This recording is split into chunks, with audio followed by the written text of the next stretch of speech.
আজকে তোমাদেরকে আমি একটা শিক্ষণীয় পরামর্শ দিব। সেই পরামর্শটা হইতাছে, এই তার কাটাটা কি? মামা এটা সুজা তার কাটা। তাহলে এটা কি? সোজা তার কাটা, তাই না? আমার কাছে আরেকটা তার কাটা আছে। এই যে তার কাটাটা, এটা কি তার কাটা? এটা মামা বেহা তার কাটা। কি? বেকা তার কাটা, তাই না? তো এইটা থেকে, এই দুইটা তার কাটা থেকে তোমাদের একটা শিক্ষা নিয়ে আমি একটা জিনিস দেখাবো আর কি।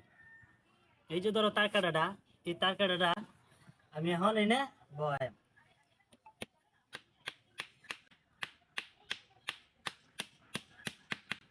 এই তার কাটাটা এখন কি হয়েছে? সোজা তাকাতে এটা গিয়া কাঠের মধ্যে গিয়া ঢুকছে, তাই না? এখন এই যে বেকা তার কাটাটা, এই যে বাড়ি দিছি, এটা ঢুকে না। তার মানে এটা থেকে আমরা কি বুঝলাম? এই দুনিয়ার মধ্যে চলতে গেলে যে সোজা হয়ে চলবো, তারে কিছু কিছু মানুষ এমনি ডাবায় দিব মাটির নিচে। আর যদি একটু বেকা হইয়া চলি, গাড়তেরা হইয়া চলি, তাহলে কেউ মাটির নিচে ডাবাইতে পারবো না। এখন আমরা দুনিয়ার মধ্যে কেমনে চলতে হইব? বেকা হইয়া। আ